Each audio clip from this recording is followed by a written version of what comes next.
हा प्रश्न इलेक्ट्रोस्टॅटिक्स या चॅप्टरवर सीईटी 2022 ला विचारलाय. 4 identical condensers are connected in parallel and then in series.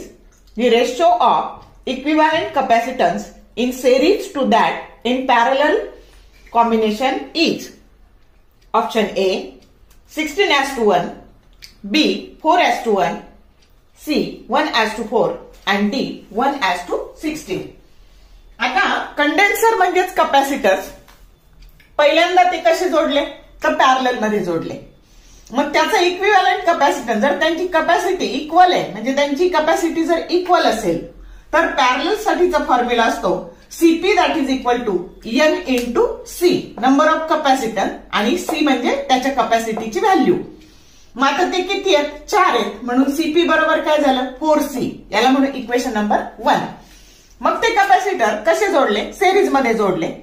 मग त्यावेळेस त्यांच्यासाठी फॉर्म्युला असतो equivalent capacity in series combination that is equal to C divided by N. मग सी म्हणजे कपॅसिटी आणि एन म्हणजे नंबर ऑफ कपॅसिटर्स. मग आता ही सी ही त्यांची कपॅसिटी आहे सगळ्यांची इक्वल आणि नंबर ऑफ कपॅसिटर्स 4 आहेत. मग हे इक्वेशन नंबर 2 झालं. आपल्याला कशाची रेशो विचारलाय? CS चा सीपीची ratio विचारलाय.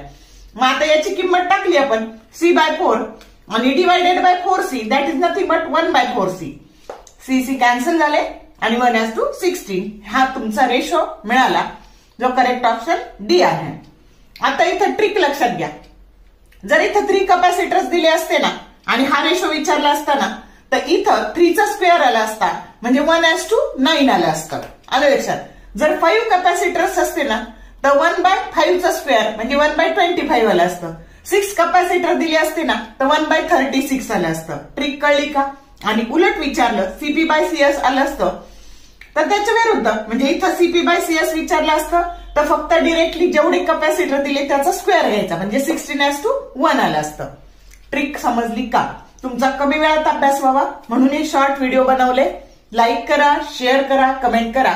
For more useful tips and tricks keep watching wings of physics. Thank you very much.